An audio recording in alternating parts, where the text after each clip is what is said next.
ആ നീ എവിടെയാ? ആ എങ്ങനെയുണ്ട് പുതിയ വണ്ടി? ആ ഞാനിവിടെ ബസ് സ്റ്റോപ്പിൽ. ആ ശരി, നിൽക്കാം. Okay okay okay.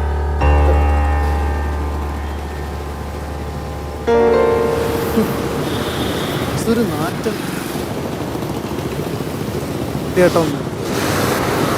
അവരെ പറഞ്ഞിട്ടും കാര്യമില്ല. എൻ്റെ വീട്ടിലൊരുപ്പുണ്ട് ഒരാഴ്ചത്തെ വേസ്റ്റ്. ചേട്ടാ ഇപ്പോൾ പൈസ കൊടുത്താൽ പോലും വേസ്റ്റ് സംഭരിക്കാൻ ആളില്ല. പുതിയ സംസ്കരണ കേന്ദ്രങ്ങൾ പറഞ്ഞു, പഴയതൊക്കെ പൂട്ടിച്ചില്ലേ? എങ്ങനെ പൂട്ടിക്കാതിരിക്കും ചേട്ടാ? അവിടങ്ങളിലുള്ളവർക്കൊന്ന് കിടന്നുറങ്ങാൻ പറ്റുമായിരുന്നു അവൻ്റെ നാറ്റം കൊണ്ട്. വെള്ളത്തിലെ വിഷാംശം, പകർച്ചവ്യാധികൾ, ആ ഏരിയയിലൊന്നും ഒരു കല്യാണം പോലും നടക്കാതെ. അതുകൊണ്ടല്ലേ നാട്ടുകാർ സംഘടിച്ചത് പൂട്ടിച്ചത്. അതാണ് പ്രശ്നം. നല്ല കാര്യത്തിനല്ലേ സംഘടിക്കേണ്ടത്.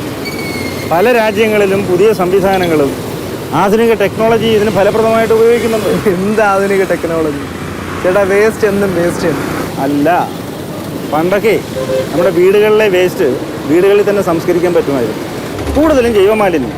പക്ഷേ ഇന്നോ കാലം മാറി, ജീവിത ശൈലികൾ മാറി. ഇന്നത്തെ മാലിന്യം വീട്ടിൽ പോലും സംസ്കരിക്കാൻ പറ്റാത്തവയായിരിക്കുന്നു. ഇതാണോ പുതിയ വണ്ടി? നമുക്കൊന്ന് കറങ്ങിയാലോ? പിന്നെന്താ?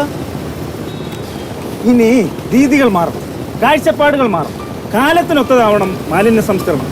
അപ്പൊ കാണാം.